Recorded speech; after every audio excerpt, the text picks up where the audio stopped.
kadangkala muncul di diri orang-orang yang melakukan ketaatan, yang tekun beribadah, gede rasa,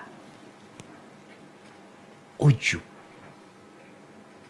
merasa telah banyak berbuat baik.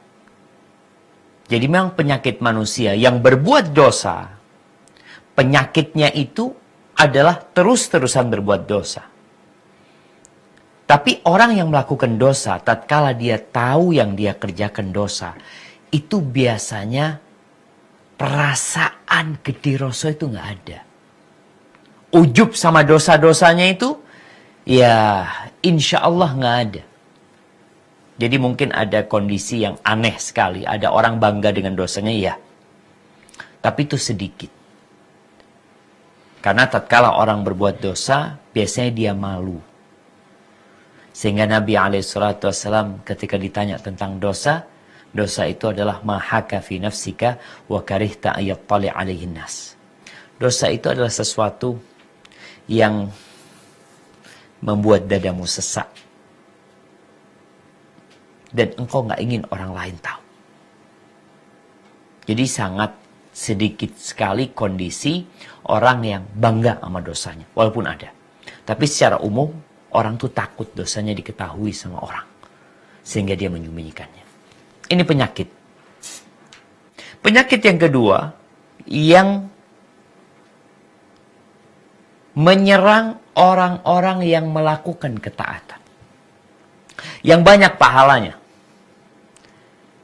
Banyak ibadahnya. Banyak ketaatannya. Masya Allah, Ramadan dia puasa full. Dia benar-benar memaksimalkan ibadah untuk Ramadan. Selesai Ramadan, dia puasa 6 hari di bulan Syawal. Bukan hanya 6 hari di bulan Syawal. Dia 6 hari puasa. Dia puasa 3 hari tengah bulan. Dia puasa Senin, Kemis. Qur'annya dia lanjut. Itu semua ketaatan. Kadangkala datang penyakit menimpa orang-orang sehat. Kalau tadi orang-orang sakit kena penyakit dosa, ini orang sehat kena penyakit juga. Imunitas dia kuat untuk menjauhkan diri dari perbuatan dosa. Bahkan semangat dia untuk beribadah kepada Allah sangat besar sekali. Sehingga waktu-waktu dia isinya ketaatan kepada Allah Azza wa Jalla. Maka datang setan dengan penyakit yang memang khusus buat orang-orang yang melakukan ketaatan. Yaitu ujub. Gede rasa. GR. Sama dirinya. Bukan dengan rupanya. Bukan dengan jabatannya. Bukan dengan kekayaannya. Walaupun ujub juga terjadi dengan kekayaan, dengan harta, dengan kekuasaan, dan dengan rupa, kekuatan. Tapi kita bicara ujub yang datang menimpa ketaatan. Sehingga penyakit ini memalingkan dia dari bersyukur kepada Allah Azza wa Jalla. Bahwasanya dia bisa beribadah, dia bisa melakukan ketaatan, itu karena Allah Subhanahu wa Ta'ala. Bukan karena dirinya. Tapi karena ujub datang, dia nggak bersyukur sama Allah, dia mulai sibuk memandang kehebatan dirinya. Memperhatikan ketaatan-ketaatan yang dia lakukan. Bukan malah merendahkan diri. Nabi Ibrahim alaihissalam, ketika membangun Ka'bah, beliau berdoa, Rabbana taqabbal minna. Ya Allah, terima dari kami ya Allah. Innaka antas sami'ul alim. Wa tub alaina. Ya Allah, terimalah taubat kami ya Allah. Berikan taubatmu kepada kami. Ampuni dosa-dosa kami. Innaka antat tawwabur rahim. Engkau yang maha menerima taubat dan engkau maha pengasih. Itu Nabi Ibrahim alaihissalam. Yang dibangun Ka'bah. Apa nggak datang tuh penyakit ujub? Ya Allah, nih Ka'bah yang dibangun. Setiap orang yang tawaf, setiap orang yang sholat, insya Allah dia akan mendapatkan pahalanya. Tapi Nabi Ibrahim menepis segala penyakit tersebut. Beliau minta agar Allah menerima taubatnya. Beliau minta agar diterima. Disinilah kalau kita menyimak bagaimana salafus soleh 6 bulan setelah Ramadan, mereka bukan berbangga dengan amalannya. Mereka takut ketaatannya nggak diterima sama Allah SWT. Sehingga mereka terus-terusan memohon kepada Allah agar diterima amalannya. Ahibati fillah, di antara dampak buruk gede rasa, ujub, bangga sama dirinya. Yang pertama,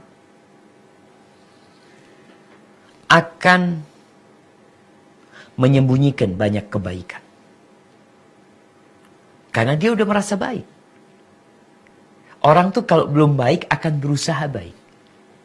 Tapi kalau orang sudah merasa baik, sulit untuk dikasih tahu. Kasih nasihat, gimana? Dia merasa baik. Dia merasa soleh. Dia merasa taat. Wa yudhil masawi, kata Al-Mawardi. Menampakkan keburukan-keburukan. Karena udah merasa baik, akhirnya untuk berbuat dosa itu mudah bagi dia. Aku kan orang baik. Aku banyak pahalanya. Stok pahala itu banyak gitu. Nanti kalau mau ditimbang, lebih banyak pahalaku. Dosaku cuma berapa sih? Tuh, berbuat dosa dan dia bangga kalau ada amalan yang bisa menghapuskannya. Dan orang ini akan tercela. Sehingga menghalangi dia untuk meraih banyak kemuliaan dalam kehidupan ini. Kalau dibandingkan dengan apa yang ditimbulkan oleh kibir. Jadi ujub ini penyebab sombong. Awalnya ujub, kemudian dia jadi sombong. Jadi ujub melahirkan kesombongan. Jadi kesombongan itu, kita tahu bagaimana iblis. Jadi kalau bicara dampak buruknya kesombongan itu nggak ada batasannya. Dan ujub pun seperti itu. Bahkan kebaikan yang sudah dia lakukan bisa-bisa gara-gara ujub itu hilang. Kemudian dia adalah dosa yang menghapuskan segala kebaikan. Semua kemuliaan yang kau sudah kerjakan akan jadi celaan atas dirimu. Kemudian akan menyebabkan engkau hidup dalam kedengkian.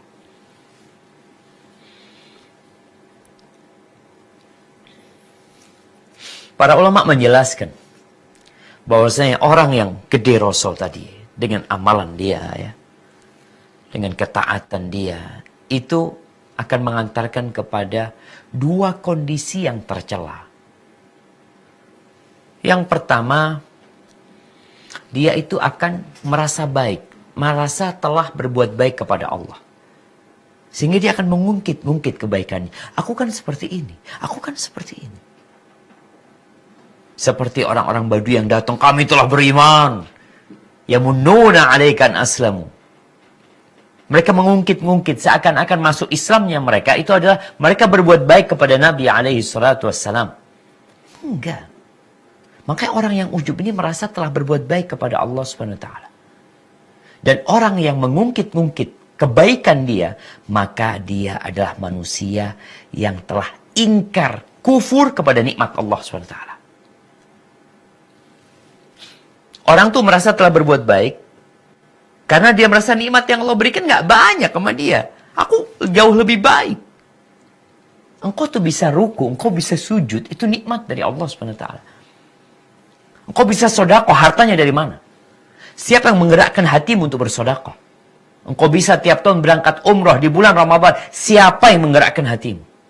Yang ngasih harta kepadamu. Yang memberikan fasilitas sehingga engkau bisa tinggal di hotel yang bagus. Sehingga engkau bisa berangkat bersama keluargamu. Bisa tawaf, bisa sa'i, bisa tahallul. Man? Siapa yang ngasih? Maka orang yang ujub itu, kondisi dia itu ingkar kepada nikmat Allah Subhanahu wa taala.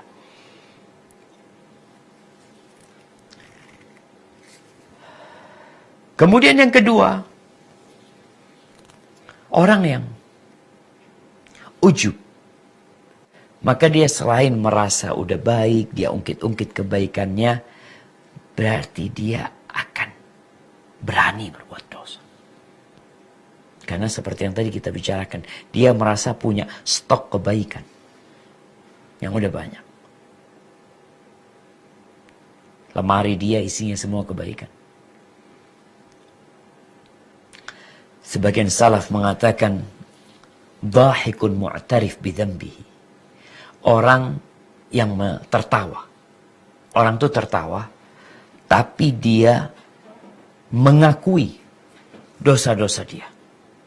Khairun min bakin mudil ala rabbi. Lebih baik daripada orang yang menangis kepada Allah, tapi dia merasa telah berbuat baik kepada Allah SWT. Dia ungkit-ungkit kebaikan dia kepada Allah. Wa bakin nadim ala dhambih khair min dhahikin mu'tarif bilahwi. Dan orang yang menangis, menyesali dosa-dosanya, itu lebih baik daripada orang yang ketawa, dia mengakui dosa-dosa dia. Kemudian jamaah, ada amalan yang membuat pahala itu hilang, ada amalan yang membuat pahala itu jadi berkurang. Yang membuat ketika nanti ditimbang, engkau punya amalan, ketika ditimbang nggak berbobot nantinya. Di antara penyebabnya adalah merasa nyaman dengan amal-amal soleh yang sudah dia kerjakan. Tadi Nabi Ibrahim doanya, Rabbana taqabbal minna, salafus soleh. 6 bulan setelah Ramadan berdoa, Allahumma taqabbal minna siyamana, terus memohon agar diterima.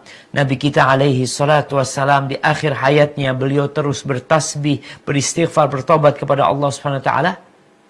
Bilal mengatakan, ya Rasulullah, qad ghafarallahu laka ma taqaddama min dzambika wa ma ta'akhkhar.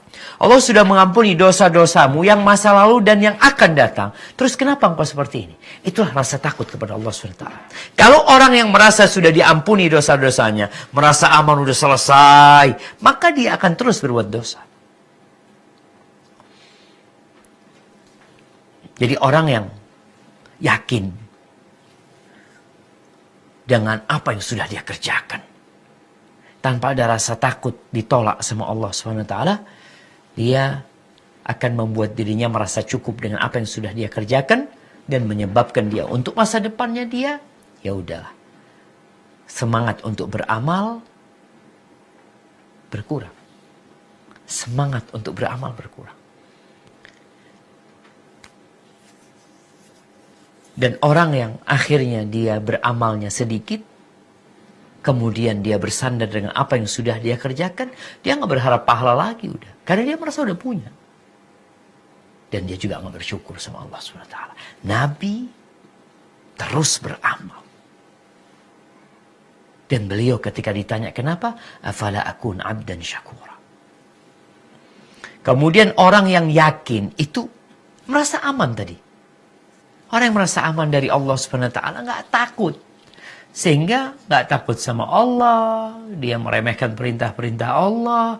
Mengerjakan dosa-dosa tanpa terbebani.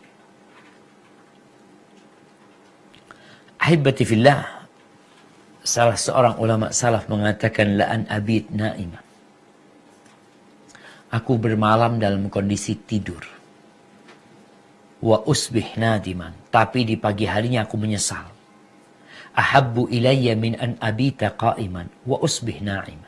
Itu lebih aku cintai daripada aku bermalam dalam kondisi melaksanakan sholat malam, dan di pagi harinya aku merasa senang. Itu kondisi orang menyesal, ada kondisi orang merasa nyaman dengan ketaatannya. Iya, kita bergembira jemaah berbuat ketaatan. Tapi jangan sampai mengantarkan engkau kepada ujub, kediroso.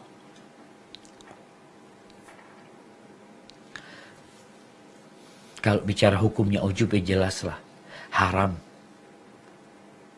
Bahkan menggugurkan amalan yang bergabung atau di dalamnya ada ujub tersebut. Syekhul Islam rahimahullahu ta'ala mengatakan, Biasanya riya itu bergabung jalan bersama ujub. Riya itu menyekutukan Allah dengan makhluknya. Artinya dia beribadah agar dilihat sama orang. Sedangkan ujub itu menyekutukan Allah dia dengan dirinya. Artinya dia memasukkan dirinya itu seakan-akan telah berbuat baik. Dan ini kondisi orang yang sombong juga. Orang yang riya, dia tidak mewujudkan firman Allah, iyyaka na'bud, hanya kepadamu kami beribadah. Itu orang yang riya, katanya kau hanya beribadah kepada Allah SWT. Kenapa engkau sekarang beribadah untuk fulan?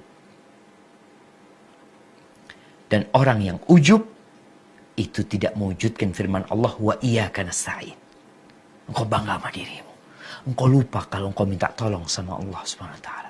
Barang siapa yang mewujudkan firman Allah, iyyaka na'bud, hanya kepadamu ya Allah kami beribadah, maka dia keluar dari riya. Mau dilihat orang, mau dipandang orang, mau disanjung, mau dipuji sama orang, nggak ada urusan. Kenapa? Aku hanya kepadamu beribadah ya Allah Azza wa Jalla. Dan barang siapa yang mewujudkan, mengaplikasikan firman Allah, wa iyyaka nasta'in, dan hanya kepadamu hamba minta pertolongan ya Allah, maka ujub keluar dari dirinya. Karena ungkapan dia minta tolong sama Allah, itu menunjukkan kalau apa saja kebaikan yang bisa dia kerjakan, itu karena bantuan dan pertolonganmu ya Allah. Coba dibuka firman Allah Subhanahu wa ta'ala di surat Taubah. Ayat 25.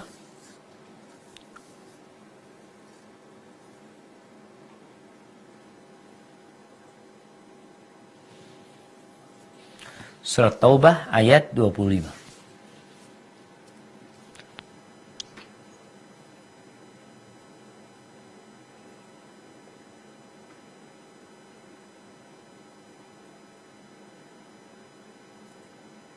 Nah, tafadhal. Sini.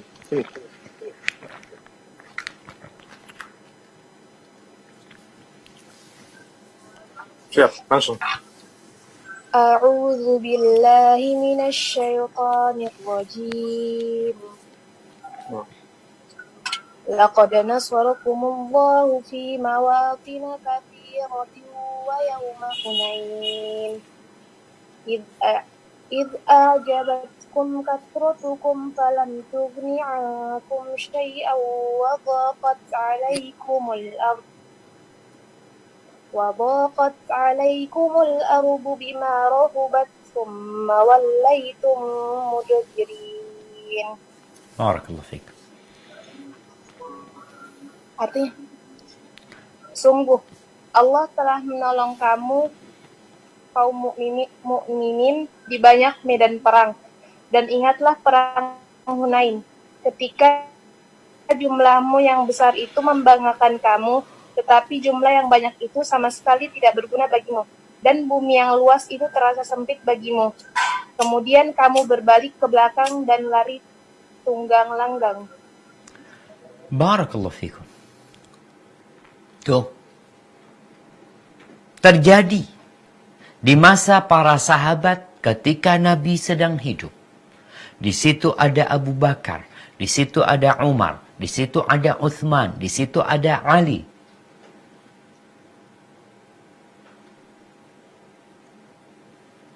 Bagaimana kemudian mereka bangga dengan jumlah mereka? Bukannya menang mereka. Allah berikan kekalahan di awal peperangan sebagai pelajaran buat mereka. Kalian itu ditolong sama Allah Azza wa Jalla. Sejatinya kalian itu dibantu. Bukan karena jumlah kalian, bukan karena kekuatan kalian, bukan karena persenjataan kalian, tapi karena Allah. Maka di sini ketika orang mengatakan wa iyyaka nasta'in, dan dia wujudkan dalam hati dia, hanya kepada Allah dia meminta pertolongan, maka hilang yang namanya sifat ujub itu, jemaah. Kemudian coba dibaca lagi di surat Al-Kahf ayat 104. Surat Al-Kahfi ayat 104. Tafadhal.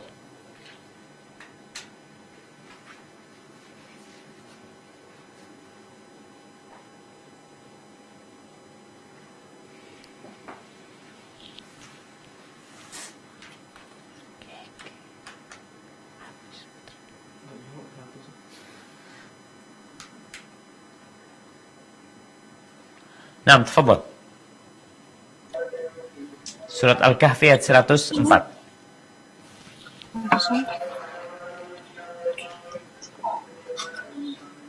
A'udzu billahi minasyaitonir rajim. Alladzina dhalla sa'yuhum fil hayatid dunya wa hum yahsabuna annahum yuhsinuna sun'a. Mungkin bisa ditambah ayat yang sebelumnya. Ayat 103-nya. Qul hal nunabbi'ukum bil akhsarina a'mala. Katakanlah Muhammad, apakah perlu kami beritahukan kepadamu tentang orang yang paling rugi perbuatannya? Yaitu orang yang sia-sia perbuatannya dalam kehidupan dunia, sedangkan mereka mengira telah berbuat sebaik-baiknya. Nah, tuh. Allah sebutkan di sini, dia itu merasa berbuat baik. Jadi ujub ini bisa menimpa orang yang beramal soleh dan benar. Jadi amalnya soleh, ikhlas, sesuai dengan tuntunan Nabi SAW. Mungkin ujub menimpanya? Mungkin. Mereka mengira telah berbuat baik. Dan juga menimpa orang yang udah perbuatannya salah, tidak sesuai dengan sunnah, bercampur dengan riya, ujub lagi. Habis tuh amalan dia. Rasulullah SAW mengatakan, "Thalathun muhlikat." Ada 3 perkara yang membinasakan. Orang tuh takut sama COVID-19. 3 hal yang membinasakan. Yang pertama, syuhun muta. Orang takut dengan tsunami. Berbagai penyakit ditakuti oleh manusia. Ternyata ada penyakit yang penyakit itu membinasakan kita di dunia dan di akhirat. Yang pertama, syuhun muta. Sifat bakhil, pelit, kikir sama harta yang diikuti, ditaati. Kita kalau bicara sodako, emangnya kita nggak suka sama harta? Engkau kalau lihat orang-orang yang baik ya, orang-orang yang soleh, yang suka berbagi harta, antum pikir dia nggak suka sama hartanya? Dia suka sama hartanya. Cinta sama hartanya. Makanya ketika ditanya, engkau kok bisa sodako? Gimana sih? Kata dia, inna lanajidu ma yajiduhul bukhala fi anfusihim. Ini kata Talha bin Ubaidillah. Kami sama merasakan apa yang dirasakan oleh orang-orang bakhil dalam harta mereka. Walakinnana natasabbar. Tapi kita berjuang. Bersabar. Gitu. Jangan diikutin. Yang kedua, wahawan muttaba'. Keinginan-keinginan yang diturutin. Ada orang yang setiap ingin ini, mesti diturutin. Ingin ini, diturutin. Ingin ini, diturutin. Keinginanmu kau harus tahu, ada yang sesuai dengan agama, ada yang tidak sesuai dengan agama. Ada yang sesuai dengan agama, tapi berlebih-lebihan, tapi nggak perlu seharusnya kau melakukan itu, jangan diturutin. Makanya ketika anaknya Umar bin Khattab radhiyallahu anhu ingin apel, kata Umar, sabarlah, kata dia. Ya udah, nggak dibeliin sama Umar. Karena kepingin apel. Tahu-tahu Umar pulang ngelihat anaknya makan apel. Dari mana? Katanya. Dari Umi yang beliin. Ditanya sama Uminya. Kenapa kau belikan anakmu? Dia kepingin. Apa kata Umar? Awakullama ishtahaiti ishtaraiti.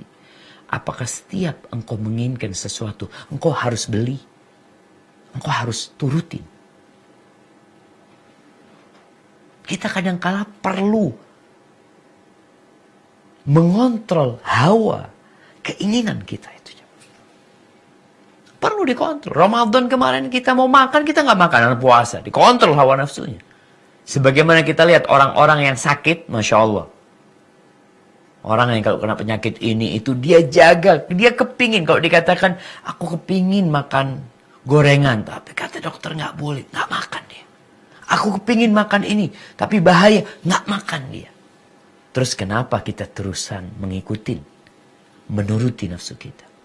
Yang ketiga yang berkaitan dengan pembahasan kita, wa'ijabul mar'i binafsihi. Kediroso tuh. Orang takjub sama dirinya sendiri. Dalam hal ini hadis riwayatkan Al-Baihaqi dan dihasankan oleh Syekh Albani rahimahullah ta'ala. Dan Nabi SAW juga bersabda, Bainama rajulun yamshi fi hullatin tu'jibuhu nafsuhu murajjalun jummatuhu atau murajjilun jummatahu idh khasafallahu bihi fahuwa yatajaljalu ila yaumil qiyamah. Rawahul Bukhari wa Muslim. Ketika seorang sedang berjalan dengan pakaian yang indah, di situ dia bangga sama dirinya. Kondisi rambutnya yang sudah disisir dengan rapi.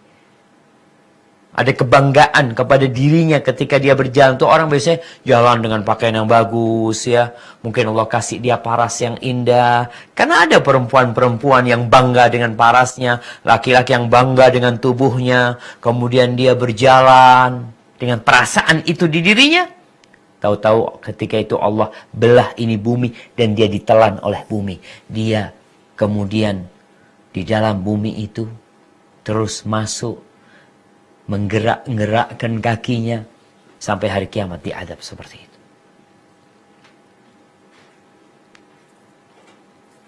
Ahibati fillah. Ada orang yang bangga dengan kekayaannya. Allah bisa bikin kau miskin. Diceritakan ada seorang wanita yang cantik sekali. Cantik nih orang pada masa yang lalu. Kemudian orang-orang pada ngasih tahu dia. Engkau pakailah niqab, kata dia. Emangnya kenapa? Wajahku memang cantik. Ini kan pemberian Allah. Wah, udahlah dia bangga dengan kecantikannya. Dia disuruh pakai cadar, nggak mau pakai cadar waktu itu. Ya. Akhirnya dia kena stroke. Ketika dia kena stroke, nggak bisa berdiri. Dia kena stroke tapi masih bisa jalan. Afwan. Ada orang yang kena stroke tapi separuh ya. Wajahnya kelihatan, bibirnya jadi miring, matanya jadi menutup sebelah. Ketika dia bercermin, dia melihat wajah dia seperti itu, terpaksa dia pakai cadar. Terpaksa dia pakai cadar. Ada orang-orang yang terpaksa taat juga. Karena Allah kasih musibah sama dia. Apa nunggu kita terpaksa? Supaya kita mengenal diri kita. Bahwa kita hamba Allah Azza wa Jalla. Apa sih yang kau banggakan? Ibnu Hajar al-Asqalani menyebutkan bahwa Al-Imam Al-Qurtubi menguraikan tentang ujub ini. Apa sih ujub itu? Dia mengatakan pandangan orang kepada dirinya dengan pandangan kesempurnaan. Dia memandang kepada dirinya, dia merasa sempurna, ma'anisyani ni'matillah. Bersama melupakan nikmat Allah Subhanahu wa taala. Dia lupakan nikmat Allah. Kalau dia meremehkan orang lain, maka itu jadi sombong. Jadi kalau bicara ujub sama sombong ini apa bedanya? Sebenarnya ujub itu janin yang melahirkan kesombongan. Janin yang tumbuh besar jadi sombong nantinya. Tapi kalau ujub sendiri, itu dia melihat kesempurnaan pada dirinya. Baik itu dalam ketaatan, baik itu dalam parasnya, dalam kekayaannya. Sembari dia melupakan kalau itu nikmat dari Allah SWT. Sehingga membuat dia bersyukur. Mohon sama Allah untuk dibantu untuk mensyukuri nikmatnya. Itu ujub. Kalau dia meremehkan orang lain, ya udah. Berarti dia sombong. Ujub dan sombong nantinya. Haibati fillah.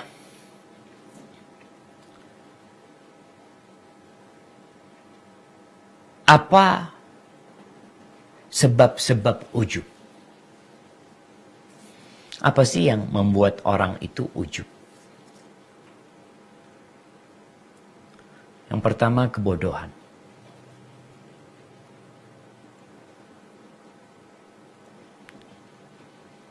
Bodoh.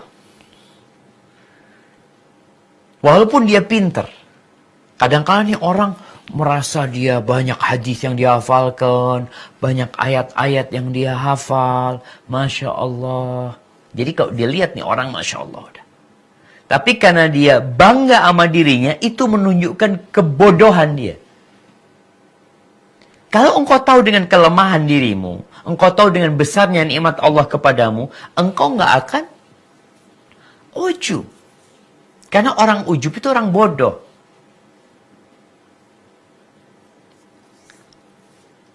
Yang kedua yang menyebabkan orang ujub itu, dia kurang bertakwa sama Allah. Yang pertama dia bodoh, nggak kenal sama Allah, nggak kenal dengan kebesaran Allah, nggak mengenali dirinya. Yang kedua memang kurang bertakwa dia ini. Kurang jaga diri. Orang-orang yang bertakwa itu melaksanakan perintah Allah, menjauhi larangannya, takut dengan azab Allah Subhanahu wa taala. Makanya kenapa Nabi alaihi salatu wasallam mengajarkan kepada kita, sekali duduk beliau istighfar 100 kali. Sekali duduk. Karena supaya kita tahu, ada banyak perintah Allah yang belum kita kerjakan. Memang kita udah taat, kita udah patuh. Tapi kalau kau lihat, ternyata banyak ketaatan-ketaatan yang belum kau kerjakan. Sehingga ketika orang tahu, ya Allah banyak perintah Allah ya, yang belum ana jalanin ya. Ketika engkau sodakoh ini itu, kemudian kau melihat ada orang-orang lain yang masih miskin, yang belum kau bantu, kau jadi sadar, ya Allah ya. Masih belum ya Allah. Yang ketiga, lemahnya pengawasan dari Allah SWT. Yakni dia tidak tumbuh di hatinya al-ihsan, merasa diawasi Allah SWT. Beribadah kepada Allah seakan-akan melihat Allah itu nggak ada. Merasa diawasi Allah juga nggak ada. Sehingga ya berbuat semau dia. Karena ujub itu nanti mengantarkan kepada lemahnya semangat untuk beribadah karena merasa udah banyak stok pahalanya. Kemudian ketika dia berbuat dosa, ada perasaan nggak ada masalah, aku kan banyak pahalanya. Itu berbahaya sekali. Yang keempat yang menyebabkan ujub itu sedikitnya yang ngasih nasihat orang itu. Ini penting jemaah, hidup bermasyarakat. Ya, kita tahu ada kawan kita yang banyak kebaikannya. Ada kawan kita yang Masya Allah, jangan ditanya. Tuh orang suka bantu orang. Qiyamul lail, puasa sunnah, nih orang baik. Ketika dia berbicara, mulai nampak kebanggaan kepada dirinya. Nih, kurangnya orang yang memberikan nasihat, akhirnya dia kebablasan dalam ujub dia. Maka kita sesama orang-orang beriman, ingat dengan firman Allah Subhanahu wa taala, wa tawasau bil haq wa tawasau bis sabr. Saling memberikan nasihat. Oh, ana nih Masya Allah, banyak follower ana. Ana yang berada di atas kebenaran. Buktinya tuh banyak yang hadir kalau ana kajian.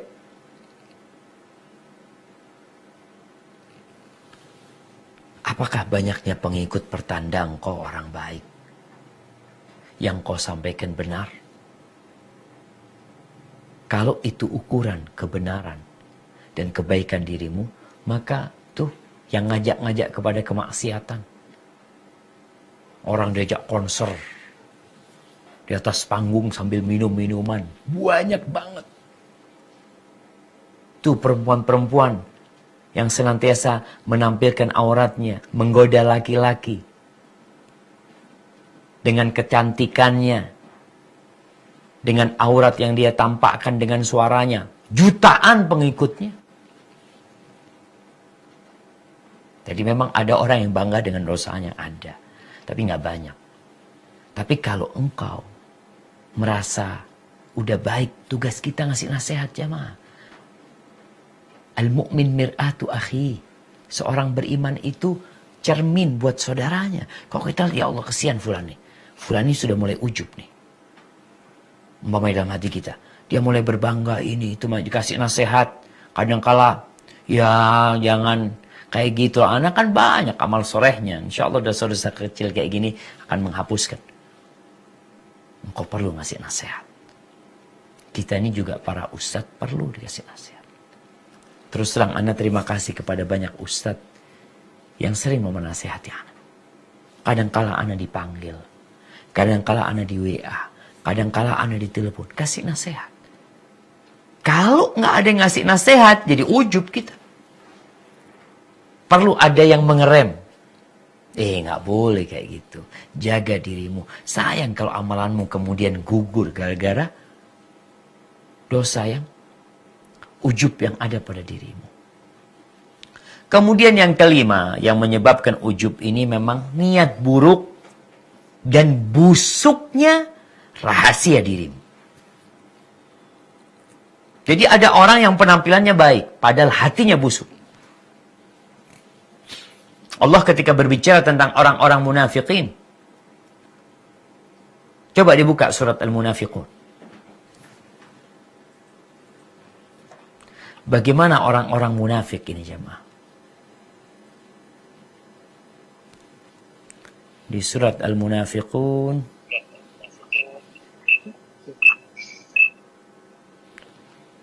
Di ayat, coba diturunkan Zubair, ayat 4.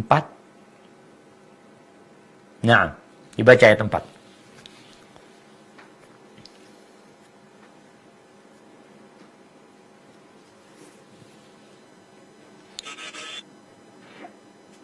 A'udzu billahi minasy syaithanir rajim.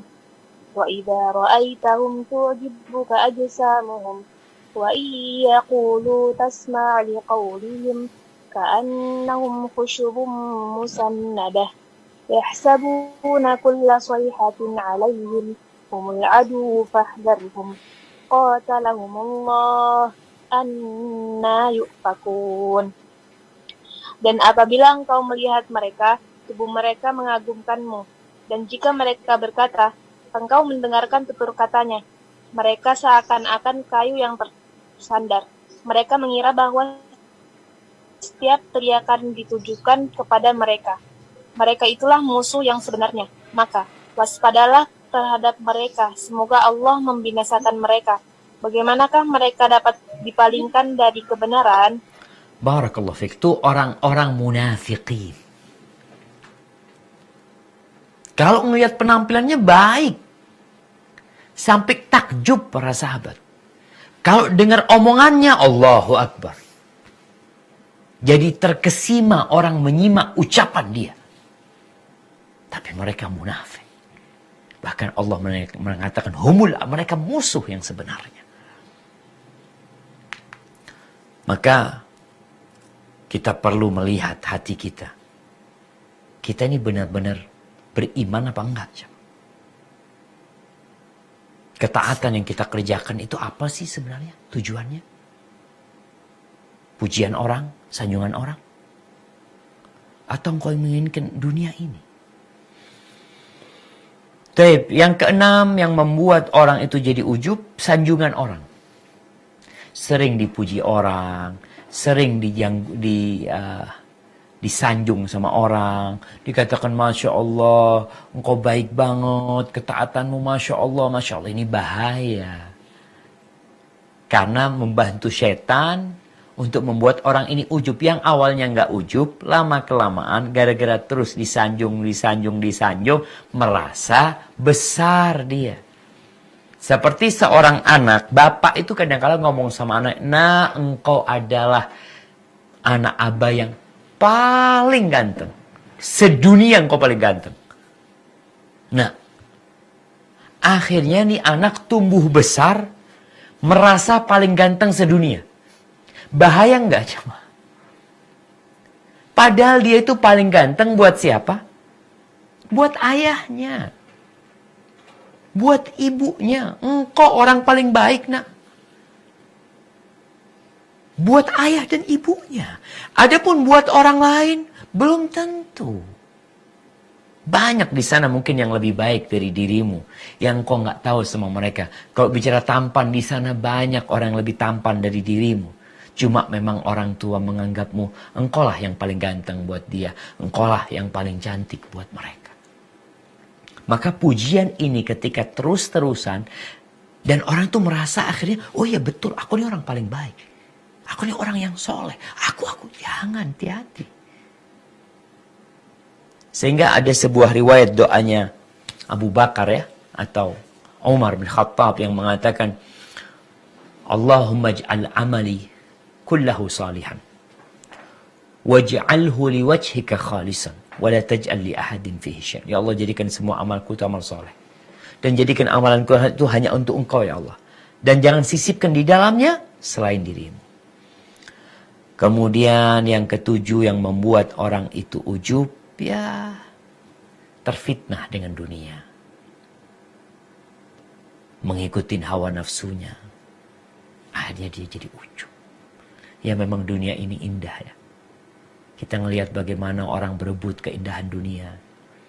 Bagaimana orang berebut untuk menjadi yang pertama. Orang kaya yang terpertama. Orang cantik yang pertama. Orang sukses yang pertama. Terus dia ingin seperti itu. Padahal dia tahu. Dia banyak dosa. Ada banyak ketaatan yang belum dia kerjakan. Kemudian yang kedelapan. Sedikitnya bertafakur. Memikirkan nikmat Allah. Maka perlu kalau bicara sebab tadi kita bicara bagaimana menanggulanginya sebenarnya. Engkau perlu untuk duduk merenungkan nikmat yang Allah berikan, fasilitas yang Allah berikan kepadamu dan melihat kepada kekurangan-kekurangan diri. Yang kesembilan, kurang bersyukur sama Allah. Setelah melihat nikmat Allah, maka syukuri nikmat tersebut. Banyak-banyak mengatakan subhanallah wa bihamdih. Adada khalqih wa ridha nafsih wa zinata arsyih wa midada kalimatih. Yang ke-10 kurangnya zikir. Karena setan itu masuk ke benteng yang rusak. Sedangkan benteng kita adalah mengingat Allah SWT. Yang ke-11 adalah ya tidak mentadaburi Al-Quran dan Sunnah. Baca Quran cuma sekedar baca. Sehingga banyak orang yang baca Al-Quran sedangkan Quran mencela dia. Yang ke-12 merasa aman dari makar Allah Subhanahu wa taala. Lebih bersandar kepada maaf Allah, ampunannya. Karena merasa sudah baik, jadi enggak lah, Allah enggak mungkin mengadab anak. Kadang-kala ada orang yang sampai ujubnya jamaah. Ya Allah, aku nih soleh ya Allah, doaku enggak dikabulkan. Tuh fulan fasik doanya engkau kabulkan. Na'udzubillah min dzalik. Hati-hati dengan sifat itu jamaah. Hadza wallahu a'lam bishawab. Maka terus berdoa. Taqabbalallahu minna wa minkum agar ibadahnya diterima sama Allah dan diampuni dosa-dosanya. Ya mungkin kita masuk ke sesi tanya jawab. Anda persilahkan. Baik Ustaz, jazakallahu khairan katsiran atas ilmu yang antum sampaikan, Masya Allah. Di sini ini Anda mempersilahkan, ada yang mau bertanya. Dari Ibu Citra, bisa langsung diaktifkan. Ibu Citra? Ya, terima kasih Ustadz. Terima kasih sebelumnya. Assalamualaikum warahmatullahi wabarakatuh, Ustadz. Waalaikumsalam warahmatullahi wabarakatuh. Semoga Allah berkahi Ustadz dan keluarga. Senantiasa Allah berikan kesehatan untuk Ustadz dan keluarga. Allahumma amin. Ustadz, tapi sebelumnya saya bertanya berkaitan dengan orang tua. Jadi gimana sikap sebagai anak untuk orang tuanya, yang mana kondisi orang tua ini baik dari suami maupun istri itu saling menzolimi Ustadz. Jadi kondisi dalam keluarga ini kayak udah tidak nyaman gitu Ustadz. Sedangkan saya jika ingin menyampaikan kepada ibu, kondisi ibu sekarang ini emosionalnya udah tidak stabil gitu Ustadz. Mohon nasihatnya Ustadz. Jazakallahu khairan. Barakallahu fikum. Subhanallah jemaah ya. Ini kayaknya di masa tua. Anda sebenarnya ingin tanya tadi, apakah kejadian itu sejak dulu atau akhir-akhir ini? Mungkin. Nah, akhir-akhir ini udah dapat 1 tahun Ustadz. Kemarin qadarullah sebelum Ramadan itu orang tua mau bercerai Ustadz. Terus saya bilang ke ayah dan ibu gitu, gimana dengan mau bulan Ramadan kayak gitu, apakah kan nggak pengen gitu Ramadan berkumpul bareng keluarga. Terus alhamdulillah rujuk, tapi rujuk awalnya masih bareng gitu Ustadz, tapi lambat laun sekarang ini kondisi keduanya saling menzolimi. iya. Seperti itu. Anti satu bersaudara berapa? 2. Saya anak pertama, adik saya laki-laki SMA. Umur orang tua berapa sekarang? 45 Ustadz. Allah Akbar. Ya. Ayah mau 50 tahun. Nah, berarti sudah pernikahan sudah berumur kira-kira 25 tahun pernikahannya? Iya. Iya Ustadz. Nah, jemaah. Taib. Kenapa setelah 25 tahun membina rumah tangga, bahkan ada buah cinta dan kasih sayang di sana, 2 anak yang udah pada gede-gede itu anak, lalu cinta itu mulai hilang, bunga itu mulai layu, sebagian kelayuannya sampai ke akarnya, sehingga mau mati bunga itu. Di dalam sebuah hadis disebutkan, ma tahabbathnan, tidaklah 2 orang yang saling mencintai kemudian dipisahkan di antara keduanya, melainkan karena dosa yang dilakukan oleh salah satu dari keduanya. Ada dosa yang dikerjakan. Apa sekarang yang bisa dilakukan anak? Apalagi dikatakan sudah saling membolimi. Maka nanti sebagai seorang anak bagaimana ngajak orang tua sebagaimana sebelum Ramadan. Nanti sampaikan kepada orang tua, masa mau puasa Ramadan ribut, mau bercerai ya. Bicara ketaatan kepada Allah SWT. Sekarang bagaimana membawa keduanya, nanti tidak perlu membicarakan konflik di antara keduanya sekarang. Karena kadangkala tadi kondisinya ibu nggak stabil. Nanti mau ngasih nasihat tentang yang berurusan dengan rumah tangga, mungkin yang ada keributan. Tapi bagaimana sekarang nanti mengajak ibu untuk lebih tekun beribadah sama Allah. Mengajak bapak, ya, untuk menambah keimanannya. Dengan banyak berzikir, ya. Ala bizikrillah tatmainnul qulub. Bukankah dengan berzikir kepada Allah, hati itu akan tenang. Banyak-banyak istighfar. Ajak bapak ziarah kubur, ya. Mudah-mudahan dengan cara seperti ini, ketika keimanan itu tumbuh dan kedua orang ini mendekatkan diri kepada Allah Subhanahu wa taala, orang yang memperbaiki hubungannya sama Allah, niscaya Allah akan memperbaiki hubungannya bersama manusia. Itu mungkin yang bisa dikerjakan. Kemudian anti sebagai seorang anak kadangkala tahu penyebabnya. Mengetahui penyebab itu mengantarkan anti kepada obatnya. Maka lihat apa sih penyebabnya ini. Kalau penyebabnya dari ayah, bagaimana anti menghilangkan penyebab itu. Kalau penyebabnya dari ibu, bagaimana anti menghilangkan penyebabnya. Dan anti sekarang berada di tengah, bagaimana posisi seorang mediator yang memediasi antara 2 orang yang bertikai.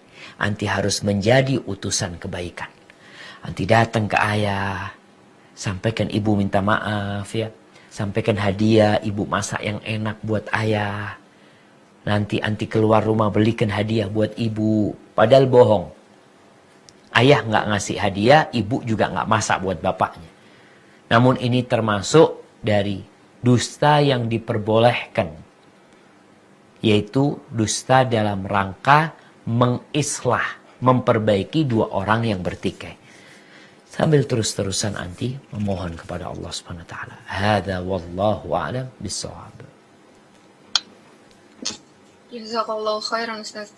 Barakallahu fiik. Baik, berikut dari Bujihan, Fadal Bujihan. Iya, Assalamualaikum warahmatullahi wabarakatuh. Waalaikumsalam Semoga warahmatullahi wabarakatuh.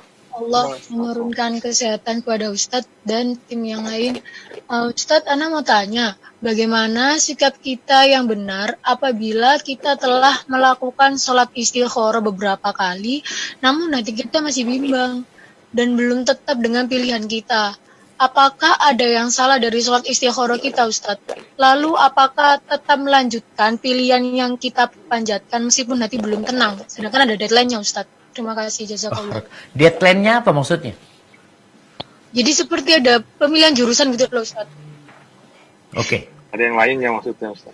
Siap, na'am. Barakallahu fiik. Iya. Berkaitan dengan istikharah, jemaah.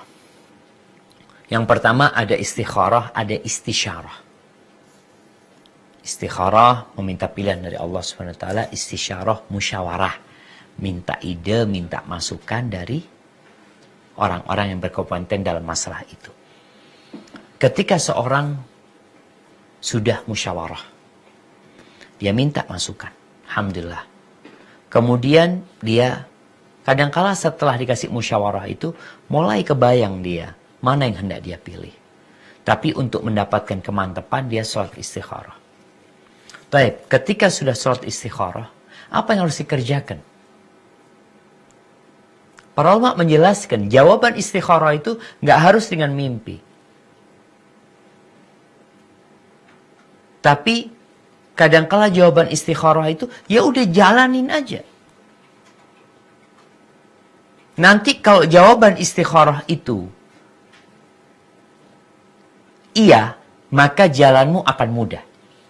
Karena dalam doa istikharah itu kita minta kalau itu baik buat aku, takdirkan buat aku dan mudahkan buat aku. Tapi kalau buruk, palingkan dari aku. Disinilah ketika anti menjalani apa yang harus kalian anti jalani. Seperti tadi ada deadline-nya yang harus anti lakukan. Ya sudah anti bismillah jalani.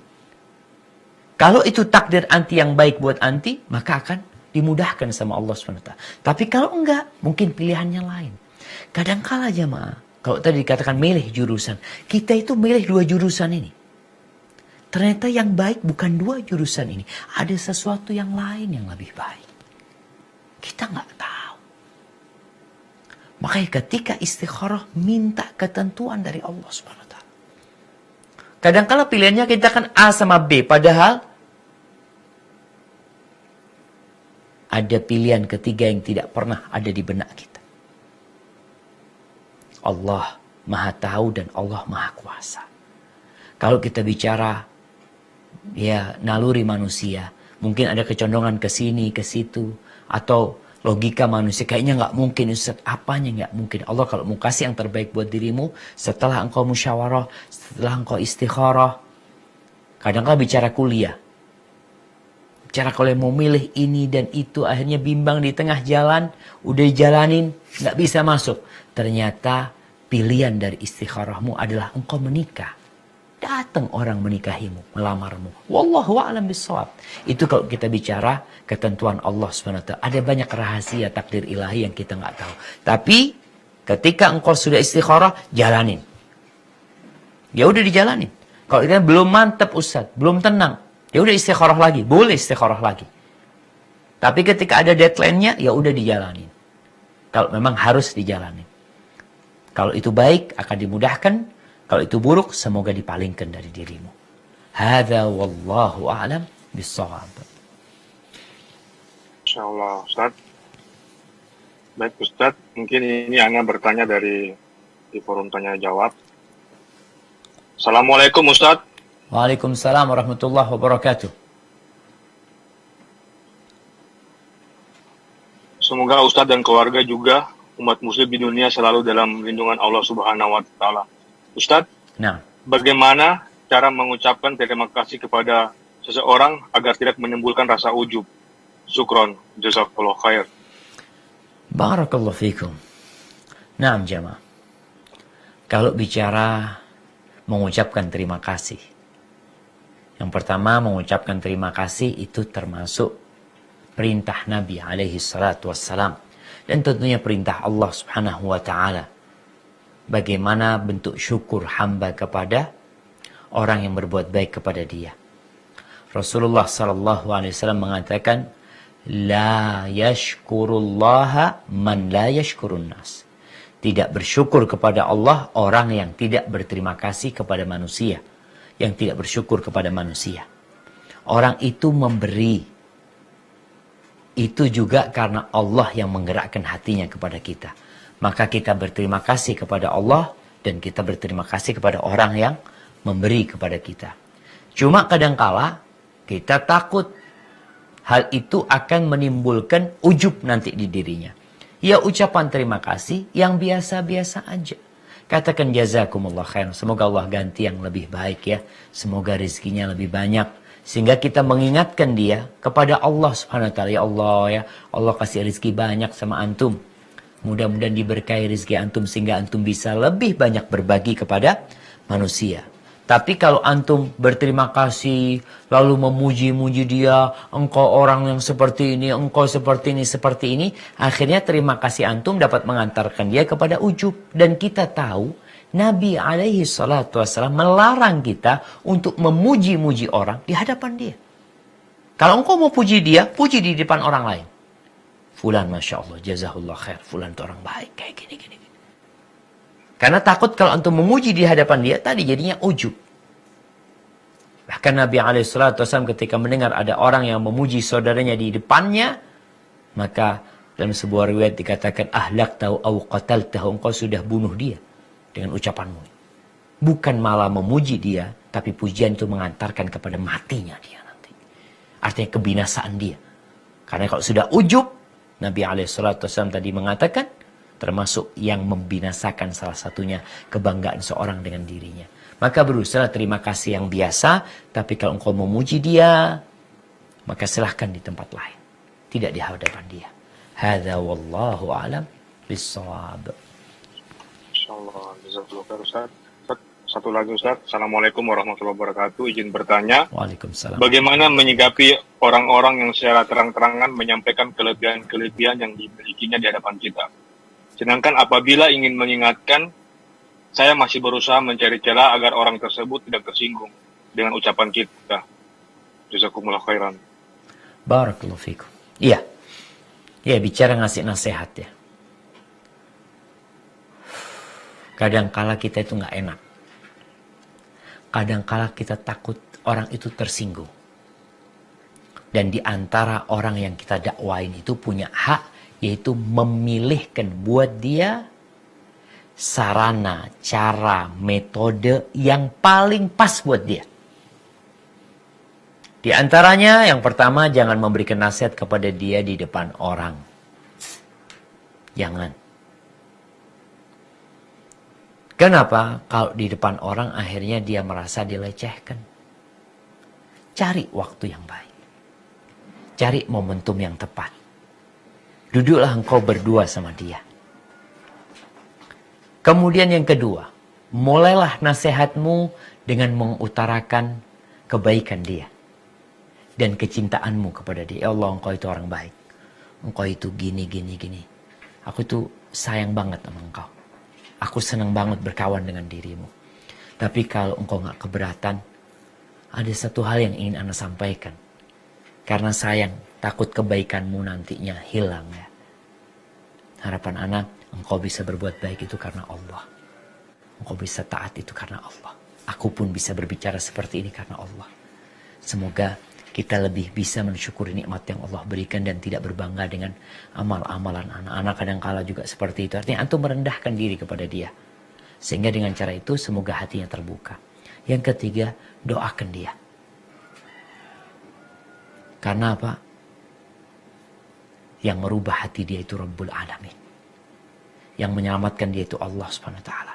Ini salah satu cara memberikan nasihat. Kita hanya sekadar mewarnai dia, tapi dia sendiri yang sejatinya bisa berubah dengan izin Allah SWT. Kemudian kalau kita lihat, mungkin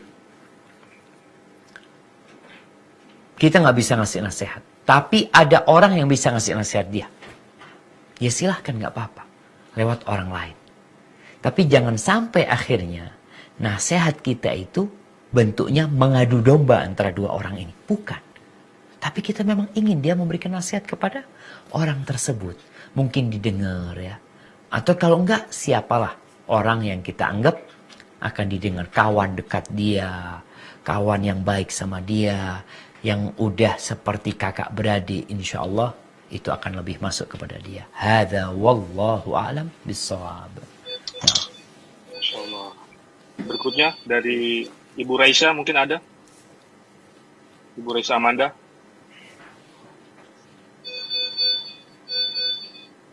Baik, kalau nggak ada lanjut. Assalamualaikum warahmatullahi wabarakatuh. Waalaikumsalam warahmatullahi wabarakatuh. Iya, Ustadz, apakah ada doa yang agar kita terhindar dari rasa ujub ya, Ustadz? Terima kasih. Barakallahu fikum. Nah, sebenarnya kalau kita lihat doa-doa yang diajarkan Nabi alaihi salatu wassalam, tersisip di dalamnya itu terhindar dari ujub. Contohnya, doa yang Nabi ajarkan kepada Mu'adz bin Jabal. Mu'adz ini orang baik.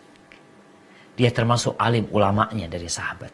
Bahkan dia itu nanti akan digiring di padang mahsyar. Di depannya para ulama dalam jarak yang cukup jauh. Dia ulama dikelompokkan bersama kelompoknya para ulama. Mu'adz bin Jabal ada di depan mereka. Apa yang Nabi ajarkan kepada Mu'adz bin Jabal? Nabi mengatakan kepada Mu'adz bin Jabal, ya Mu'adz, wallahi inni uhibbu. Demi Allah aku cinta kepadamu.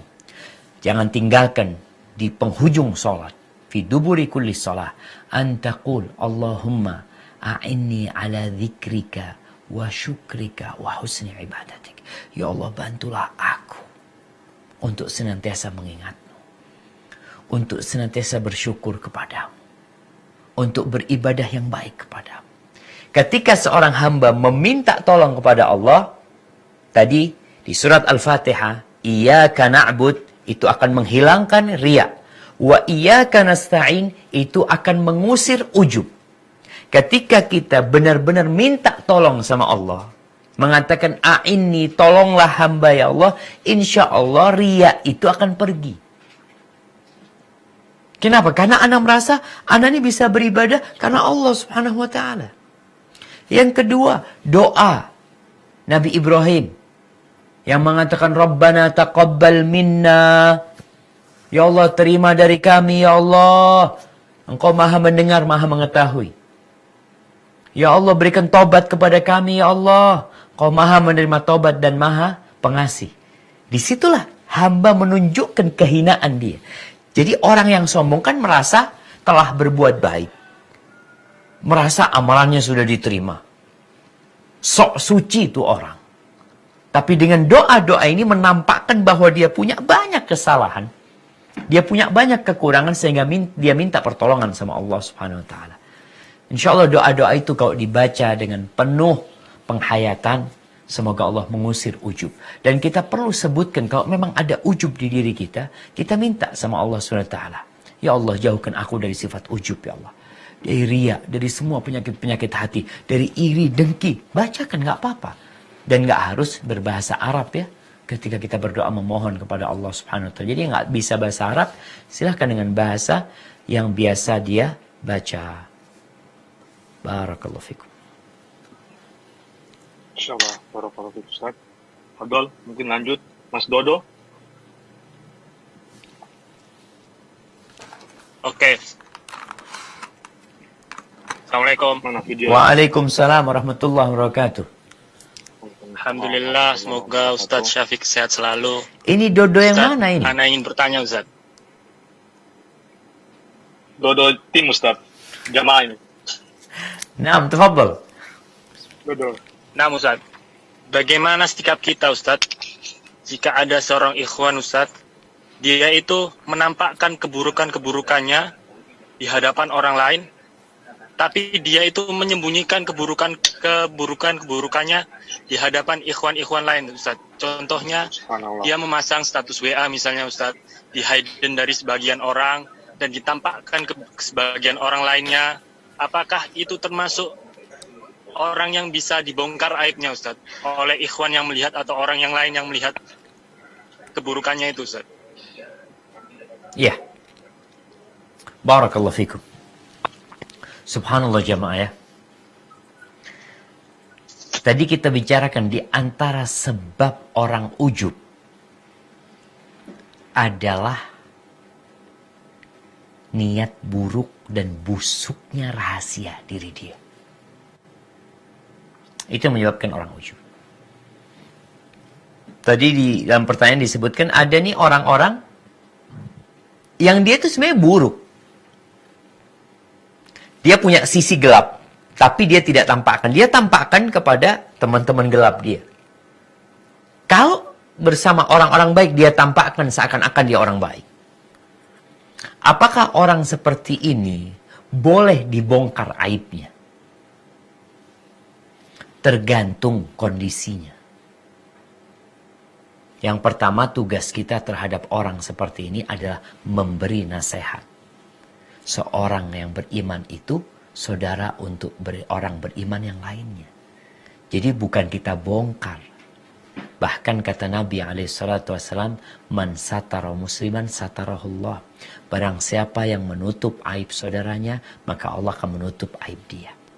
Maka kita berusaha untuk memberikan nasihat kepada dia, menutup aib dia. Baik, kalau ternyata dia gunakan status yang baik-baik dia itu untuk menipu orang, setelah kita kasih nasihat, setelah kita kasih tahu, ternyata dia tetap melakukan seperti itu, dan kita takut akan ada korban-korban selanjutnya. Karena kadang-kadang kan kita melihat ada yang ikhwan-ikhwan yang Masya Allah ya, statusnya tuh baik banget. Bahkan mungkin sampai seperti ustadz. Padahal dia penipu. Kita tahu seperti itu. Maka tugas kita adalah memberi nasihat kepada dia dulu. Ketika nggak mau tadi, baru kita sampaikan ke yang lainnya. Hati-hati sama fulan ya. Fulan itu nggak baik. Penampilannya aja. Karena ada perempuan-perempuan akhwat-akhwat yang kemudian setelah menikah baru tahu. Bahkan ada yang cerita belum setahun dia menikah. Ternyata laki-laki anak ini, suami anak ini pria hidung belang. Ustaz. Dia itu ketika di status yang dia punya IG2 kadang-kala atau tadi di hidden dia punya status yang bisa dilihat oleh kawan-kawan buruk dia. Dia itu subhanallah punya banyak kawan-kawan perempuan di IG-nya yang biasa ngobrol nggak baik. Tapi nggak ketahuan selama ini. Kita yang tahu, maka kalau kita melihat akan ada korban, maka kita kasih tahu korban, hati-hati sama fulan. Dan ini termasuk nasihat jemaah. Kita itu bukan membongkar aib. Kita sedang menyelamatkan orang banyak. Memang aibnya dia kemudian terbongkar. Tapi ada banyak orang yang selamat dari penipuan dia. Tapi kalau tujuan kita membongkar aib dia sekedar untuk ribain dia, untuk ngomongin dia. Padahal fulan ini sebenarnya, ya dia orang yang sedang ingin baik sebenarnya. Tapi dia tidak gunakan status baik dia untuk menipu orang. Tapi dia sedang berusaha untuk memperbaiki diri dia. Maka kita kasih nasihat dan kita tidak buka aib dia jemaah. Namun kalau sudah membahayakan orang lain, maka di situ kita perlu mewanti-wanti orang dari sifat dia yang seperti itu. Hada wallahu a'lam bishawab. Masya Allah, barakallahu fikum Ustaz. Semoga antum sehat selalu. Allahumma amin.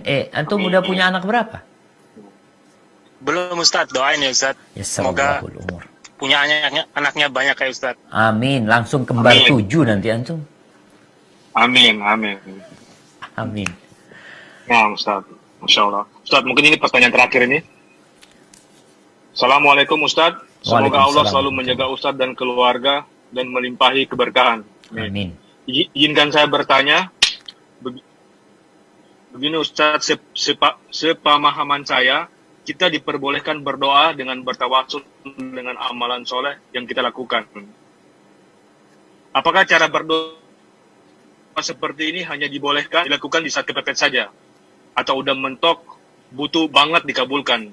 karena khawatir menyebabkan seperti mengungkit-mengungkit amal kebaikan kita kepada Allah, atau adakah cara seperti bagaimana harusnya mengucapkan doa dengan tawasul agar tidak terjatuh kepada kondisi tercela tersebut? Barakallahu fiik. Wa fiikum barak. Iya jemaah. Sejatinya Allah itu berjanji akan mengabulkan doa kita. Ud'uni astajib lakum. Mintalah kepada aku, pasti aku kabulkan. Kita minta aja sama Allah Subhanahu wa taala. Makanya di antara tawasul yang selalu dilakukan oleh seorang hamba, sebenarnya kita melakukan tawasul selalu ya. Dan Nabi SAW dalam doa-doanya kalau kita ngelihat, beliau itu bertawasul. Tapi dengan apa? Dengan nama-nama Allah. Dia mengatakan Rabbil firli, Rabbil firli, warhamni. Kemudian beliau mengatakan Allahumma Rabbana atina. Itu tawasul. Minta sama Allah Subhanahu wa taala. Sehingga kalau dilihat sebenarnya semua ada tawasul kita minta dengan nama-nama Allah Subhanahu wa taala. Adapun bertawasul dengan amal soleh, iya, diperbolehkan. Kita bertawasul dengan amal soleh. Kapan? Ya kondisinya orang beda-beda. Ketika antum kondisi biasa, ya baca Rabbana, panggil nama Allah Subhanahu wa taala. Tapi kalau memang antum kepepet, kalau dikatakan apakah harus dalam kondisi kepepet? Enggak juga. Tapi kondisi kepepet itu yang membuat antum semakin berharap kepada Allah Subhanahu wa taala. Dan bagaimana cara berdoanya? Bertawasul dengan amal soleh itu, kita lihat yang dicontohkan sama Nabi alaihi salatu wassalam. Ketika Nabi menceritakan tentang 3 orang yang di dalam gua, yang mereka terkurung karena ada batu yang menutup mulut gua. Di akhir amal soleh yang mereka sebutkan, apa kata mereka? Ya Allah, kalau aku melakukan perbuatan itu khalisan liwajhik, ikhlas karenamu ya Allah, maka aku minta ya Allah, engkau buka mulut gua ini. Artinya dalam tawasulnya itu dia tidak merasa amalnya itu diterima sama Allah Subhanahu wa taala, tapi dia berharap diterima. Sehingga isi doanya itu kalau dia ikhlas semoga Allah hilangkan kesulitan yang menimpa mereka. Jadi bukan mengatakan ketika nanti umpamanya, ini penting ini. Sebuah catatan, ketika antum tawasul dengan amal soleh antum, kemudian ternyata urusannya tidak dimudahkan. Antum tahu, mungkin anak nggak ikhlas ketika beramal. Bukan malah tadi mengungkit-ungkit kebaikan kepada Allah. Ya Allah, aku nih udah baik kayak gini, engkau nggak kasih. Tuh fulan yang nggak pernah sholat, engkau kasih. Ini yang akan menyebabkan dia nanti ujub dengan amalannya.